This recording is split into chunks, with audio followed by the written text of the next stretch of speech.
to the BJ Show. Let's rock and roll. Rock and roll. Come on, everybody. Let's lose control. Brad and John never wants to follow. Yeah, ready for the ride. It's the BJ Show. BJ Show. It is the BJ Show. It is the BJ Show for Monday, January 27th. This is A Block, which includes John Combest's Top 3, which will be coming up momentarily. John, I have this withdrawal from the weekend where I don't talk with you, and I don't know what's going on because I don't hear your Top 3. What's the problem with that? Well, here's the thing, Brad. You can always go back and you can listen to some past editions of us, and you can get a little sneak peek by going to johncombest.com on Saturday and Sunday at 7 a.m. You can wait until Monday until I'll just give you the scoop on the air. That is John Combest. You're hearing his voice right now. He's the guy that every single day for the past 23-plus years puts together a list of all the important stuff you should know that's going on in the state of Missouri. He puts it out on johncombest.com, JOHNCOMBEST, johncombest.com. And every morning we start off with this guy. What's your name again, sir? I'm Casey Kasem. And what's your job here? We're on our way to the number one. What do you do again? And here they are. And what do you do again? Now on with the countdown. And what do you do again? The number one. Oh, no, I hit the wrong button. That should have been it. What do you do again? Their stories coming up. That's what he does. And we start off with? In third place. Brad, we got an answer to a question that we posed last week. You know, there was that discrimination lawsuit in St. Louis County, which would be kind of a boring deal, except for the guy at the middle of it is now a congressman, Wesley Bell. And on Friday, KMOV, rebranded as First Alert 4, reported that this woman has received $500,000 from St. Louis County as a payoff to get rid of her discrimination lawsuit, to get the discrimination case against Wesley Bell to go away. $500,000, Brad. And the question that we posed last week was, will St. Louis County taxpayers be on the hook for this? Or is this something that can be paid for by Wesley Bell? It turns out that St. Louis County taxpayers will foot the bill for the settlement, Brad. A cool $500,000, and it looks like Wesley's out of the woods on this, Brad. So I guess put a bow on it. No harm, no foul, right? Yeah, except that the county's $500,000 shorter than it used to be. Okay, was this the age discrimination one, or is this the sexual discrimination one, or the racial discrimination one? Which one is this? This is an age discrimination case. Now, Susan Peterson brought this case because she said that she was treated unfairly. First of all, because she's an older woman. And she also pointed to the fact that Wesley Bell, according to her, usurped her and settled some cases with defense attorneys that involved black defendants and essentially gave these black defendants preferential treatment. Now, the reason why sexual harassment, or I should say sexual discrimination, things of that nature came into the case, is that she is alleging, if you read between the lines, that Wesley Bell treated certain females in the office differently than he would treat, say, older white female employees. And he was deposed at one point and had to answer questions about intimate physical relationships that he may or may not have had with women who worked in the office. So I guess the idea was, if her attorneys, her being Susan Peterson, could establish that Wesley Bell created a climate in which he was rewarding women who were servicing him, then it would, lay a pretty good groundwork that this woman, Susan, who was not servicing him, was discriminated against. Is this deposition public access? Can you find this deposition somewhere? I guess not, Brett. And I guess that's the other part of this conundrum. And again, I know very little about the legal system, but I'm guessing that none of the details of this will ever emerge. And the surprising thing to me is that this woman only got $500,000. I would assume that St. Louis County, in this particular climate, with its county executive up for election in August 2026, would write any check to make sure that the county is not embarrassed, to make sure that Wesley Bell does not look bad. I would have guessed that they would have settled for, maybe $1 million looks too bad for the county, but my guess is there was no way this thing was going to go to trial. There's no way that you can show that there's a climate in St. Louis County government in which people are behaving in that kind of a way. So, but only $500,000, Brad. I mean, what's that? That's just, that could just clean up a road or two here and there. So it's John, not a big deal. When you go in to pay your personal or your real estate taxes or your personal property taxes, or both of them, you can feel good about the fact that your money is going toward a legal settlement. Doesn't that make you feel good, John, being a St. Louis County resident? It does, Brad. And hey, let's face it, you and I do you're into older white women and I'm more into millennial white women, but that's just a completely different story. So we just kind of did our part, Brad. We made some older ladies whole, and I think we should feel good about that. And nobody needs to know about what goes on in the St. Louis County Prosecutor's Office. Is that why they settled? Do you feel that there was going to be some real dirt that came out of this? Oh, Brad, are you kidding me? Yeah, of course that's what this is about. Remember, I don't know how anybody with a straight face says this is about anything else. And if you're Wesley Bell, you're just like, look, let's just get past this. It's settled. You can always use the line of, look, this has been settled by a court. I'm focusing on representing the people of the First District. I'm not going to get weighed down by, petty innuendo and gossip. And the county did what they needed to do. And it's time to move on for the people of the First Congressional District. Interesting. Okay. Number 2. Up a notch to number 2. Overland was the site of a unique event over the weekend, Brad. And by unique event, I mean someone from St. Louis Public Radio was working on a Saturday, and they are not named Jason Rosenbaum. No, the race, identity, and culture content creator, Andrea Henderson, reported from Overland on Saturday, where there was a protest, Brad. Roughly 100 people are standing up to the vicious deportation policies of Donald Trump. And Andrea Henderson talked to a few immigration advocates. She talked to one woman named Fatima Suarez, who told a sad tale about growing up in California. And if you read between the lines, it looks like Fatima was an anchor baby. And she was terrified because her parents weren't exactly documented at the time. So she tells the story of how terrifying it can be if you're a child and your parents happen to be illegals. So about 100 people got together, Brad. They're not going to take it. They're not going to cooperate with ICE. They're not going to be a part of this regime of fear from Donald Trump. So what did they do? They took to the streets of Overland because that's really going to show Donald Trump. I think it's a great story, Brad, not just because immigrants are standing up for their rights in the face of hatred, but because somebody from St. Louis Public Radio is working on a Saturday. What do you think about that, Brad? Well, a couple questions. First off, she's an anchor baby, so that makes her a legal citizen, correct? But she's worried about her parents? Yeah, you're right. She's always been a legal citizen because she was born here. But her point is that she's standing up for children who might have, been snuck across the border. I got you. Maybe their parents put them on, like a kickboard and they swam across the Rio Grande.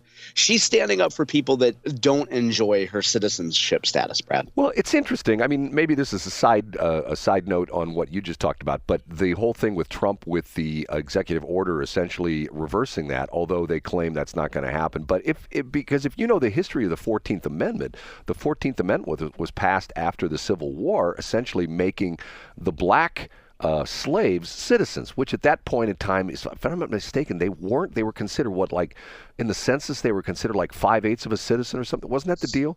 They were 3/5, I believe. 3/5. Okay, I know it was some fraction, and they technically were not citizens of the United States. Wasn't that the way it was with the slaves back then?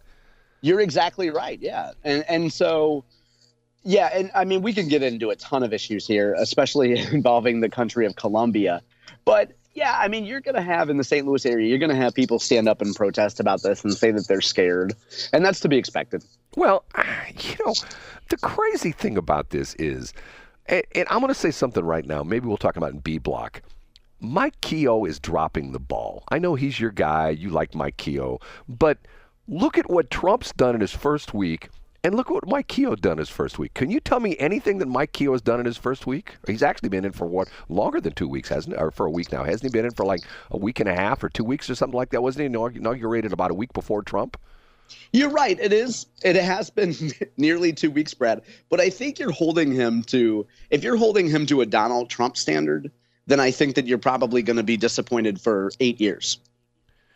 Well, maybe I'm going to be disappointed because, you and I would talk about this all the time. It would frustrate the living crap out of me when Biden was in office. And what did they say? The final statistic was he spent 42% of his tenure as president of the United States for 4 years on vacation. How many times do we hear the story that he would leave the White House at 10 o'clock on Friday morning and go to Rehoboth or wherever places go, and he'd sit on the beach under his beach umbrella, and he'd be there all weekend. And are you suggesting that that's what Kehoe was doing in his first 2 weeks? No, I'm not saying that first off, Mike doesn't have a place in Rehoboth, at least I know about. But no, what I'm saying is, look at what Trump has done in his first week. I mean, like, for example, what was it, Friday? He starts off the day in D.C. He goes to North Carolina to stir the pot about, hey, these people got nailed by these hurricanes. Get this thing moving forward. And you FEMA folks, if you don't get your act together, there's no more FEMA anymore. We're getting rid of FEMA. Okay, you're right, Brad. Then he jumps on the plane and he goes to L.A., and Newsom's not even invited, but he meets him at the airport anyway, goes to the tarmac. Then he goes, he talks to the firefighters. He's, saying, we're going to get this taken care of. Then he jumps on Air Force One, goes to Las Vegas and talks to the people. And he says, remember that pledge I made of you? We're going to make your tips. If you get tips, there's going to be 100% tax-free. We're going to be 100% tax-free. Then he shows up at a casino at a craps table, and he's watching these guys throw the dice. I'm thinking to myself, my man. And then he jumps back on the plane, and he's back in D.C. Okay, what did Mike Kehoe do that same day? Probably nothing, right? Yeah, I think, again, Brad, we're going to be in for a long 8 years if you're comparing Mike Kehoe's vigor to that of Donald Trump's action in his first 100 days. Sure. And I think that's one way to look at it. I would also say that Mike Kehoe has a little bit of experience around Missouri government and knows what he's doing. Maybe that's a problem. All right. Once again, I'm for these outsiders, which Trump has been. I'm for the Eric Greitens of the world, the Donald Trumps of the world, the guys who essentially have never held a public office before. Now Trump has held a public office. How did Eric Greitens work out? He got railroaded. Oh, okay. So it was somebody else. It wasn't Greitens' fault. It was somebody else's fault. Kim Gardner. Okay. All right. I feel like we're getting a little bit off track here, Brett. I feel like we're doing a little bit of weaving, and I feel like we could get back to a main idea. Bob, can I bob a little bit? Maybe a Robert? Yeah, you could do a Robert and a little underwater basket weaving. You know what? If we wanted to get crazy, we could go to story number 1, which is about a popular film that's in movie theaters. Oh, is Dumbo back? It is back, yeah. And it's not just about Don. Who was the guy who was the pitcher? I was starting to say Don Potosi, but Potosi is a city in Missouri. I'll think of it later. There was a pitcher in the Don Mossy was his name. Remember, he had those big, giant, floppy ears? Oh, yeah. You probably had his 62 Topps card? I did have a 62 Topps card, and he signed it, too. Matter of fact, he flew into town on his ears, and he landed out in Lambert. It's pretty interesting. Okay, number 1. The number 1. Anytime there's a cultural phenomenon, whether you're a corporation or whether you're a political person, you want to hop on that trend, whether it's TikTok or an op-ed. Well, there's a hot trend, Brad, that's been around for a few months now, and it's the musical Wicked and theaters. If you have a child under the age of, 40 years old, you're probably quite familiar with the soundtrack. I bring it up, Brad, because in the progressive blog called the Missouri Independent, there's an op-ed today from 2 reproductive health advocates. Here's how they start, Brad. As elder millennials whose day jobs require challenging patriarchal norms around reproductive health. So these are 2 pro-choice activists, Brad, but they're not just pro-choice. They're pro-choice, and they are angry about what happened with Amendment 3. Now, I'm not one to beat a dead horse, Brad, but we talked about this issue 2 weeks ago, and we talked about the fissure, so to speak, between what most people would consider mainstream pro-choice activists and advocates and people who are a little bit further to the pro-choice side. I guess they would say pro-abortion side. And the point of these ladies, Brad, I'm sure they hate to be called ladies. I'm sure that's heteronormative. The point of these two ladies is that Amendment 3 did not go far enough for abortion. This piece, Brad, and the reason why they tie Wicked into it, there's two characters. If you haven't seen Wicked, there's Glinda, a.k.a. Galinda, and then there's Elphaba. And Glinda is the one who's symbolized by the color pink. And people, she acts very politely and people love her and she's so beautiful. These women claim that Glinda is the mainstream Planned Parenthood pro-choice movement. They're concerned with people liking them. Now, these two ladies say that the hardcore reproductive advocates, they're more like Elphaba. They don't care what people think. They're just going to do what's right. And Brad, what this seems to come down to is a phrase that these ladies use is the term later abortions. I think most of us would call them late-term abortions or abortions right up until the point of delivery. The point of these ladies is that the pro-choice mainstream movement compromised. They compromised on Roe versus Wade and letting states make decisions, and they're compromising now. And look at what is happening. Missouri pro-life legislators are thwarting Amendment 3. They're thwarting the will of the people. These two ladies say the time for compromise is over. We don't want to be Glinda. We don't want to be the good witch. Sometimes you got to be Elphaba. You got to stand up for abortion on demand, Brad. You got to stand up for abortion at any point. It is a woman's body. She can make that decision up until the point of birth, Brad. And Democrats and pro-choice people need to stop compromising. Brad, they need to be more like Elphaba and less like Glinda. What do you think of that, Brad? John, I think you know too much about Wicked. That's what I think. I know way too much. I spent the weekend pretending to not sing along to the song Popular, Brad, because I had a couple enthusiasts of that song. Anyway. Do you know we're playing that on Westplex 107 right now? Are you joking me? No.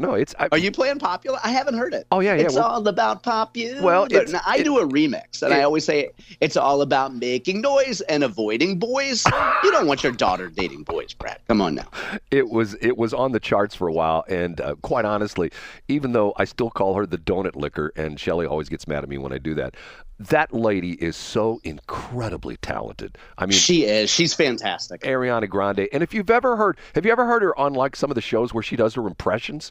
Where she does Shakira. She does everybody. Oh my God, she nails them. I mean, okay, she nails Shakira. I'd like to. Well, anyway, go ahead. Well, they say do Shakira and you close your eyes in the Shakira. Okay, do Barbara Streisand. You close your eyes and it's Barbara Streisand. It's so good. I mean, I'm thinking, God, is this gal good? First off, she's an incredibly talented singer, but she can mimic these other singers. She knows the nuances of the way they sing and the vibrato in their voice. The whole bit is incredible. Okay, so John knows too much about Wicked. There's a comment I can make about that, John, but I won't. I'm a good guy. I would never do that. Well, hey, you already said that you wanted to do something to Ariana Grande's donut. And I don't know what that's about, but I guess Shelley doesn't approve. No, do you know the story on that? Do you know the story? I do know. You've told it several times on the show. The donut liquor. Okay, we have to take a break.